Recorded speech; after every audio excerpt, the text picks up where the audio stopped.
Film akan tertuju pada seorang pria bernama Toeng yang sedang tertidur pulas akibat perlombaan mukbang semalam. Lalu kemudian datanglah petugas pengusir nyamuk untuk menetralisirkan daerah tersebut.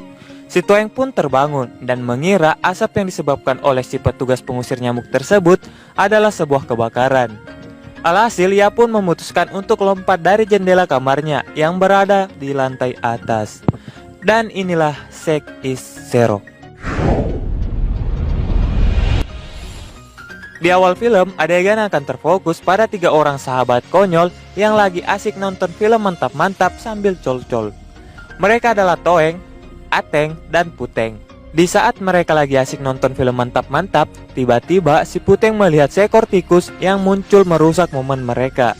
Tetapi Toeng berhasil menangkap tikus tersebut dan kemudian memainkannya. Tidak lama kemudian muncullah sahabat lain mereka bernama Otong dari balik pintu kamar yang membuat Toeng tersenggol olehnya, hingga seekor tikus yang berada di tangannya dengan tidak sengaja masuk ke dalam perutnya.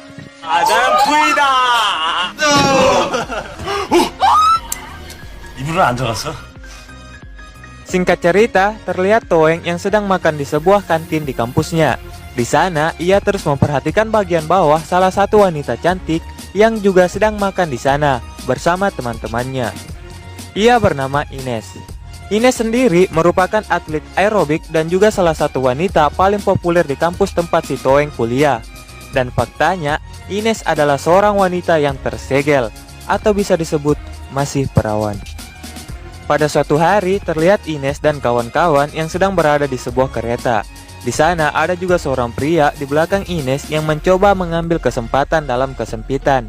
Tetapi untung saja ada penumpang lain yang melihat kenakalan dari si pria tersebut untuk kemudian menggagalkan aksinya. Setelah itu datanglah si Toeng yang menggantikan posisi dari si pria tersebut. Alhasil Ines pun menghantam burung puyuhnya karena Ines mengira Toenglah yang dari tadi mencoba melecehkannya.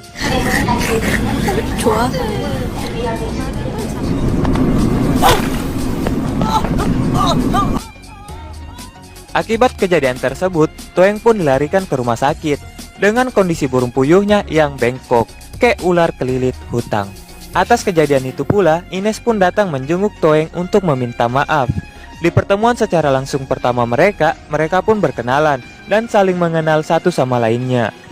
Si Toeng yang merupakan anak baru di kampus Ines seketika jatuh hati dengan kelembutan sikap dan kecantikan paras wajah si Ines. Apalagi setelah ia diberi tempat latihan sementara untuk mengembangkan bakat karateka yang ia punya oleh si Ines.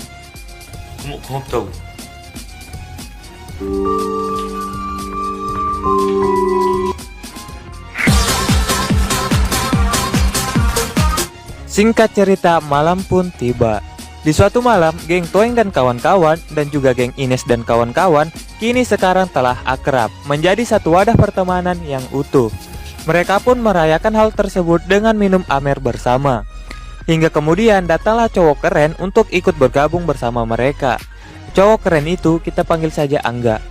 Di momen tersebut secara tiba-tiba Angga mengungkapkan perasaannya dan meminta Ines untuk menjadi pacarnya. Awalnya Ines menolak karena menganggap Angga hanya main-main dengannya dan mengira cowok sekeren Angga pasti ceweknya banyak. Namun dengan kata-kata buayanya, Angga pun berhasil meyakinkan Ines untuk mempercayainya dan kemudian menjadi pacarnya.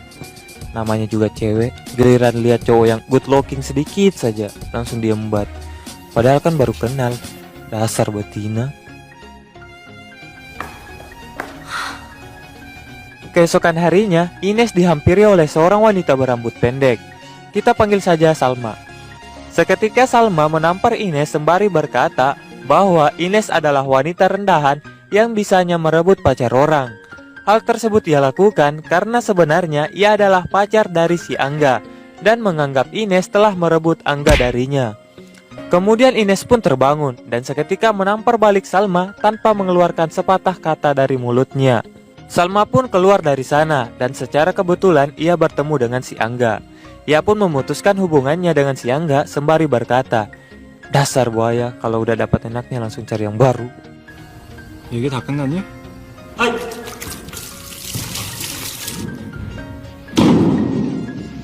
Angga pun menghampiri Ines untuk mencoba menenangkannya dengan sebuah pelukan hangat yang ia berikan. Awalnya Ines menghindar, tetapi karena nyaman di pelukan si Angga, ia pun menikmatinya. Kejadian itu pun disaksikan langsung oleh si Toeng yang juga berada di sana dengan tingkah konyolnya. Scene berpindah yang tertuju pada Ateng dan Otong yang sedang nonton film mantap-mantap. Tetapi tiba-tiba komputer mereka mengalami sedikit gangguan. Karena film mereka belum selesai, mereka pun menelpon pihak servis komputer untuk memperbaiki kerusakan komputer mereka. Di saat yang sama, terdengar langkah seseorang yang sepertinya ingin masuk di kamar tersebut. Ateng dan Otong pun keluar dari kamar tersebut melalui jendela. Dan faktanya, ternyata langkah kaki tadi adalah si Ines dan Angga yang masuk ke kamar tersebut untuk melakukan aksi senam ranjang. Aksi senam ranjang antara Ines dan Angga pun terdengar oleh Toeng yang berada di kamar sebelah. Dan juga Ateng dan Otong yang melihat mereka secara langsung. Untuk kemudian mereka pun col-col sebagai pelampiasan atas film yang belum selesai mereka tonton tadi. Setelah selesai melakukan aksi senam ranjang, Angga berniat untuk pergi dari sana. Namun Ines sempat menahan Angga karena takut Angga pergi meninggalkannya setelah memanen kebun jagung miliknya yang merupakan pengalaman pertama baginya. Dengan kembali mengeluarkan kata-kata buayanya, Angga pun meyakinkan Ines bahwa ia adalah seorang laki-laki bertanggung jawab dan berjanji akan selalu setia menemani Ines di sampingnya. Nggak tahu ke. Setelah kejadian tersebut, hubungan Ines dan Angga pun terlihat semakin harmonis. Mereka menghabiskan waktu selalu berdua, layaknya seorang pasangan suami istri. Atas perhatian lebih yang diberikan Angga padanya, Ines pun rela memberikan apa yang diinginkan Angga, meskipun hal tersebut menyangkut kevirginian dan masa depannya. Singkat cerita, di suatu hari Toeng bertanya pada kawan-kawan konyolnya tentang bagaimana cara mendapatkan uang yang banyak dalam waktu yang singkat. Karena ia ingin membeli sebuah cincin untuk ia berikan pada Ines di hari ulang tahunnya nanti. Si Ateng dan yang lainnya pun merekomendasikan satu cara agar ia bisa dapat uang yang cukup banyak dalam waktu yang singkat, yaitu dengan cara mereka harus menjadi pria penghibur para tante-tante konglomerat di sebuah tempat hiburan. Tanpa berpikir panjang, mereka pun melakukannya.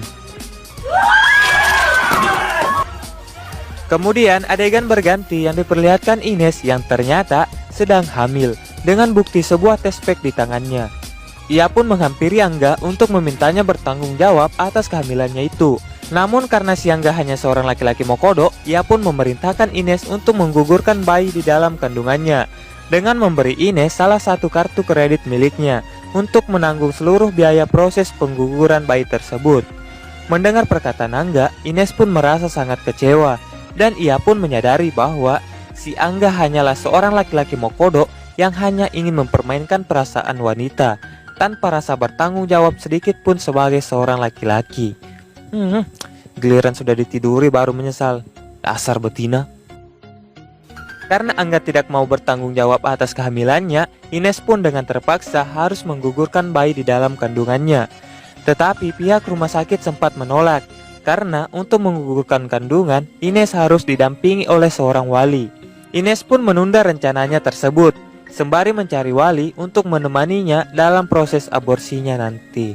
Sementara itu, Toeng pun berhasil membeli sebuah cincin untuk Ines. Dari hasil ia menjadi pria penghibur tante-tante konglomerat. Hingga pada malam harinya, Toeng dan kawan-kawan memberi sebuah acara kejutan ulang tahun untuk Ines. Dengan rasa ceria, Toeng pun melemparkan kue ulang tahun di tangannya ke wajah Ines.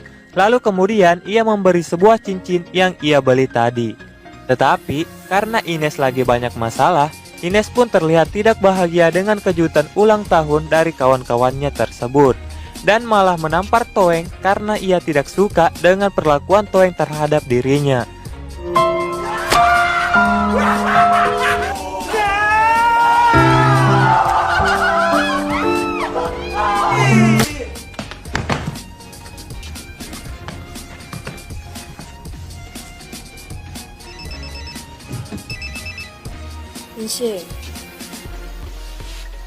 Keesokan harinya, Toeng mendapat telepon dari si Ines untuk mengajaknya ketemuan. Toeng pun merasa sangat gembira karena ia pikir Ines akan mengajaknya berkencan, sekaligus meminta maaf atas kejadian semalam. Tetapi faktanya maksud Ines untuk mengajaknya ketemuan hanyalah untuk meminta Toeng menjadi walinya dalam proses pengguguran bayinya itu. Dan akhirnya pihak rumah sakit pun menyetujui permintaan Ines untuk menggugurkan bayi di dalam kandungannya itu. Setelah selesai melakukan operasi aborsi, terlihat kondisi kesehatan Ines yang menurun drastis. Karena hal itu merupakan pengalaman pertama baginya, yang merupakan seorang wanita virgin. Toeng pun membawa Ines ke apartemennya untuk merawatnya. Karena tidak memiliki cukup uang, Toeng pun dengan terpaksa menjual kembali cincin hadiah ulang tahun Ines dengan harga yang lebih murah dari harga sebelumnya. Ia pun senantiasa merawat Ines dengan setulus hatinya, mulai dari membuatkannya makanan, menghibur Ines dengan tingkah laku konyolnya, sehingga membuat Ines tertawa di tengah kesedihannya.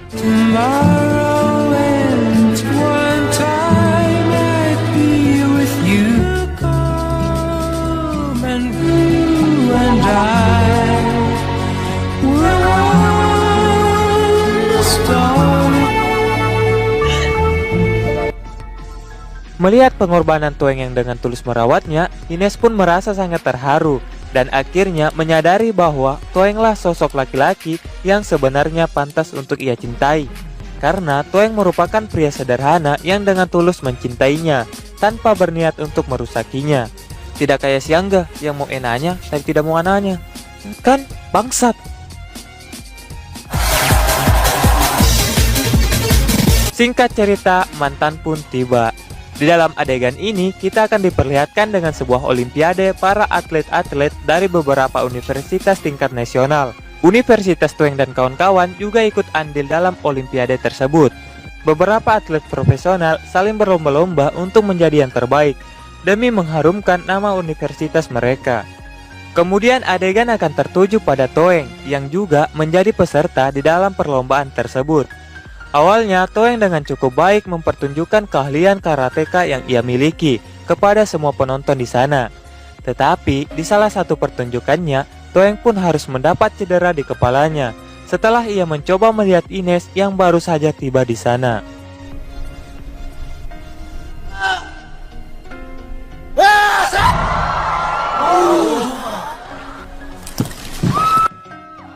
Alhasil, ia pun dilarikan di ruang tim medis. Setelah itu, kini giliran Ines yang tampil di perlombaan tersebut. Ines yang kondisinya belum sembuh total di masa aborsinya, tetap memaksakan dirinya untuk ikut serta di acara olimpiade tahunan tersebut. Hingga pada akhirnya, ia pun mengalami pendarahan yang cukup parah seusai tampil di acara tersebut, yang membuatnya harus dilarikan ke rumah sakit terdekat. Bersama dengan hal itu, hasil perlombaan olimpiade tingkat nasional pun telah diumumkan. Dan yang menjadi juara umumnya adalah universitas dari si Toeng dan kawan-kawan. Kita kembali ke rumah sakit. Setelah kondisi Ines mulai stabil, secara tiba-tiba datanglah ibu Ines di sana. Tanpa mengucap kata salam, ibu Ines pun seketika menampar Ines karena telah mengetahui bahwa Ines sudah melakukan operasi aborsi. Si Toeng pun juga menjadi korban amukan ibu Ines karena ia kira Toenglah yang telah meniduri Ines sehingga ia hamil. Lalu kemudian Toeng pun menghampiri Angga yang sedang merayakan kemenangan universitas mereka. Tanpa banyak bicara, Toeng pun mengajar Angga secara bertubi-tubi karena Anggalah yang membuat Ines menjadi terpuruk seperti sekarang.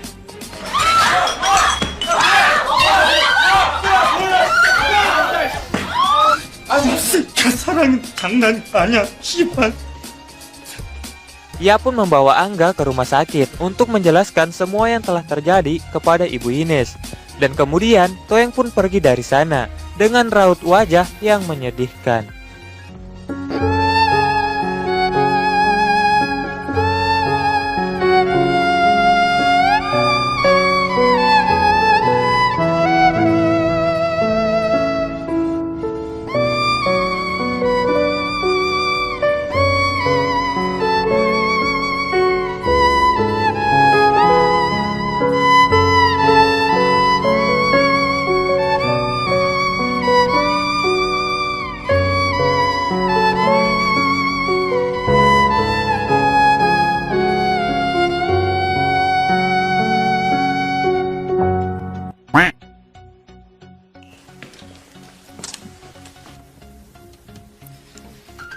Di penghujung film, terlihat Ines yang sekarang kondisinya sudah baikan, yang sedang berkunjung ke apartemen Toeng. Di sana, Ines pun mengungkapkan perasaannya bahwa ia telah mencintai Toeng dan meminta Toeng untuk menjadi teman hidupnya. Mendengar hal tersebut, Toeng pun merasa terharu dan seketika memeluk Ines. Momen itu pun diwarnai dengan sekumpulan asap yang Toeng kira asap tersebut berasal dari petugas pengusir nyamuk. Dan faktanya, asap tersebut berasal dari api yang membakar sekitar kamar dari si Toeng. Film pun ditutup dengan Toeng dan Ines yang melompat dari jendela atas kamar Toeng dengan sepasang cincin yang melekat di jari manis mereka. Film pun tamat.